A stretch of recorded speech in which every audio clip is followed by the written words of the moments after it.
Hey guys, this is Thomas from NurseMoneyTalk, and in this video I'm going to go through and I'm going to show you some of the great nursing specialty options that are available to you as a new grad nurse. Now, make sure to stay till the very end because at the very end, I'm going to give you a range of how much money you should expect to be making as a new nurse. Before I get started on that, I want to go ahead and invite you to make sure to hit that subscribe button and that notification bell so you do not miss any of my upcoming videos. And if you find this video helpful, don't forget to give it a thumbs up because that really does help this channel grow and make sure that this video gets out to more people. Now, let's go ahead and get started with the number one on our list, which is working as a med-surg nurse. Now, the thing about med-surg nursing is that it's, for the most part, considered like the gold standard, and some nurses are very, very particular that they feel like that should be the only specialty that all new grad nurses should start in. Now, if you've watched some of my other videos, you probably know that I disagree with that, and I'll put a link up top to a video where I go over that in much more detail. But all that aside, while I don't think that you have to start in med-surg, I do think that med-surg is without a doubt still a really good option for a lot of new nurses to start in, especially if you're a new grad who isn't quite sure yet what specialty or what area you might want to go in. The beauty of med-surg nursing is that it gives you like a very broad range of exposures. I mean, some of the things you'll be doing in med-surg nursing is going to be pretty applicable to a lot of different nursing specialties. So for instance, you're going to be admitting, discharging, and charting on patients. You're going to be monitoring patient conditions. You're going to be giving meds. You're going to be operating equipments like IV tubes, feeding tubes. You're going to be doing a lot of different procedures like, obviously starting IVs, going to be doing some wound care as well. But like I already mentioned, the beauty of med-surg nursing is that you get like such a wide range of exposure to a lot of patient complications, a lot of disease processes. I mean, just some of the things that you could get exposed to in med-surg would include diabetes, pneumonia, sepsis, UTI, COPD, renal failure. The list goes on and on. If you don't quite know yet what specialty you would like to start in, then definitely make sure to give medical surgical nursing a look. Number two is intensive care unit nurse or ICU nurse. Now, as an ICU nurse, you're going to be dealing with some of the sickest patients around. I mean, if you think about it, if you didn't already know, the ICU is pretty much like the highest level of care. So if you work for example, in med-surg and you had a patient that got super sick, and so at that point they might figure, well, okay, the patient is requiring too much. They're going to move them up to a high level of care. One of the level of cares that they're going to look at, depending on how sick the patient is going to be the ICU. In the ICU, you're going to be treating and dealing with really sick patients. You're going to be dealing with advanced medical procedures and equipment like a ventilator.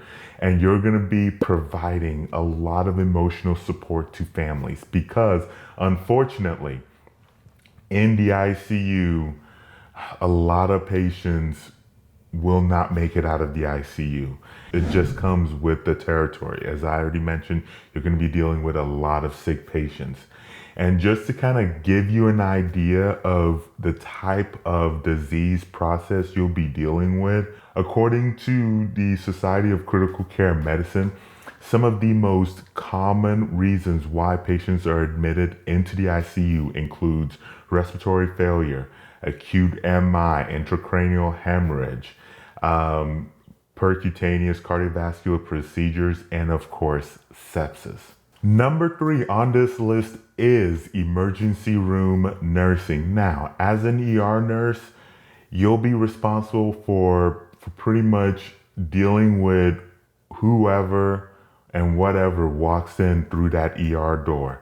Unlike some of these other specialties that I've talked about already, like the ICU nurse or the medical surgical nursing area, like in those two fields, you're going to be getting report. And so before your patient comes up to the ICU or to the med-surg floor, you probably have a good idea what the patient's issue is, what's going on, and kind of like what you need to do. But when it comes to the ER nurse, a lot of times you just don't know. Now, of course, if they're coming from, via ambulance, you'll probably get some report from EMSA. But if you think about a lot of the other scenarios where a patient just walks in through that ER door, you don't know what's going on. You don't know if it's a patient that's been shot. You don't know if it's a patient that's been stabbed. Maybe it's a patient that has a metal pole sticking out of their arm. Like, who knows? It could also be that, since as an ER nurse, you're not always going to be dealing with gunshots, car accidents. It could just be a patient that just has a minor cut, minor bumps, minor bruises, or a patient just having issues with allergies. Part of the way I like to look at kind of like the ER nurse and kind of like what the ER does is that your goal is to do rapid patient assessment, triage them, see what the patient needs, where they need to go afterwards. If it's something that can be taken care of right then and there, you're going to take care of them. Then you're going to send them out the door. Or if it's something that requires hospital admittance, then you're going to stabilize, and then they're going to be transferred either to a med-surg floor or to the ICU. So number 4 on my list is labor and delivery nurse. Now, as a labor and delivery nurse, some of your job duties will involve assessing patients in triage for either preterm labor, active labor. Maybe their water broke, maybe they're having some pregnancy complications. You'll be responsible for maternal and fetal assessment. You'll be assisting in delivery. And, like a lot of nursing specialties, education is going to be a very key part of this, as you'll be educating, moms and dads of what's going to happen, when they first get in there while they're in labor, what's happening during, and then what's going to happen afterwards, especially when it comes to topics like breastfeeding or postpartum care. Number 5 on my list is operating room nurse. Now, as an operating room nurse, you probably already guessed it, you're going to be working in the operating room. You'll be responsible for taking care of patients either before, during, or after surgery. Some of the things that you'll be doing it's just kind of all over the place depending on the facility you work at, but the kind of like the bare minimum will include charting, gathering, and prepping of equipment that's needed for the procedure, and also education. A lot of education is going to be involved in this particular specialty. The next one on my list, and actually the last one on my list, is number 6, which is psychiatric nurse. Now, as a mental health nurse, you'll be responsible for assessing, monitoring, and addressing any mental health or behavioral issues that a patient is having. Some of your responsibilities will include giving meds. Therapeutic communication will be a huge part of it, right next to active listening and ensuring that the patient has a safe environment. Now, when a lot of nurses think of this field, when they think of the mental health, the psych specialty, especially if they've never worked in mental health, a lot of nurses will think that there's no medical care that's being provided in this specialty, and it's just not true. as a psych nurse, especially depending on what facility you work in, you're going to be dealing potentially with actually a lot of sick patients. Because the thing about it is that it's not just healthy patients, like healthy medically stable patients that have mental health issues or mental health problems or diagnosis. No, you have sick patients, patients who have a condition such as diabetes, asthma. You're going to be treating drug detoxing, alcohol detox, opioid detox. The condition a patient could have when they admit them or try to get them admitted could be, it's just going to vary across the board. I've had patients, because I have worked in mental health, I've had patients who's been on IV, which makes things kind of interesting if a patient is under suicide precaution, but that is a story for a different video.